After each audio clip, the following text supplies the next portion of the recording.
আসসালামু আলাইকুম ওয়া রাহমাতুল্লাহি ওয়া বারাকাতুহু নাহমাদুহু ওয়া নুসাল্লি আলা রাসূলিহিল কারীম আম্মা বা'দ।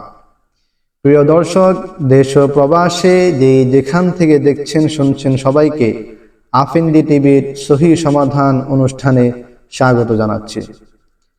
আজকে আমরা কথা বলবো মেসেজ করে যে সালাম দেওয়া হয় হোয়াটসঅ্যাপ, ইমো, মেসেঞ্জার ইত্যাদি ইত্যাদি যোগাযোগ মাধ্যমে, এই সালামের জবাব দেওয়ার বিধান কি, এই সালামের জবাব দেওয়া কি ওয়াজিব, এই বিষয় সম্পর্কে আমরা সামান্য আলোকপাত করব ইনশাআল্লাহ।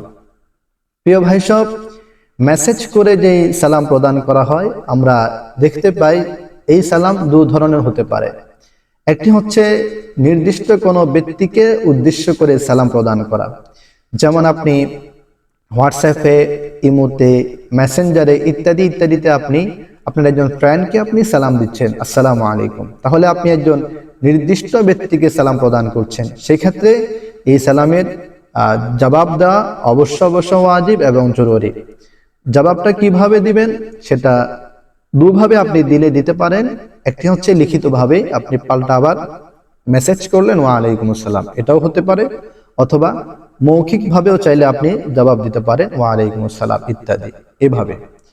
আর দ্বিতীয় ধাপ হচ্ছে সালামের আপনার অনির্দিষ্ট কোনো ব্যক্তিকে সালাম প্রদান করা, যেমন কোনো প্রজ্ঞাপন, বিজ্ঞাপন, পত্র পত্রিকা ইত্যাদি ইত্যাদিতে অনেক সময় সালাম লেখা থাকে আসসালামু আলাইকুম ওয়া রাহমাতুল্লাহ, এখানে কোনো নির্দিষ্ট ব্যক্তিকে সালাম দেওয়া হয়নি।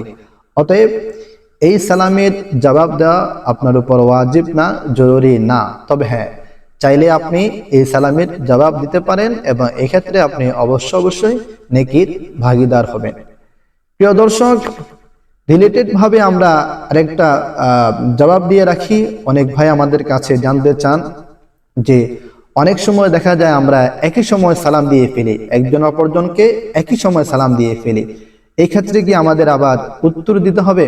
হ্যাঁ প্রিয় ভাই, যদি একই সময় একে অপরকে সালাম দিয়ে ফেলেন একই সাথে, সেই ক্ষেত্রে অবশ্যই আপনাকে উত্তর দিতে হবে। হ্যাঁ, যদি কারো সালামটা একটু আগে হয়ে যায় তাহলে অপরজন আর উত্তর দিতে হবে না, অপরজনের সালামটাই এই আগের সালামের জবাব হয়ে যাবে। আজকে এই পর্যন্তই, আগামীতে দেখা হবে অন্য কোনো মাসআলা নিয়ে।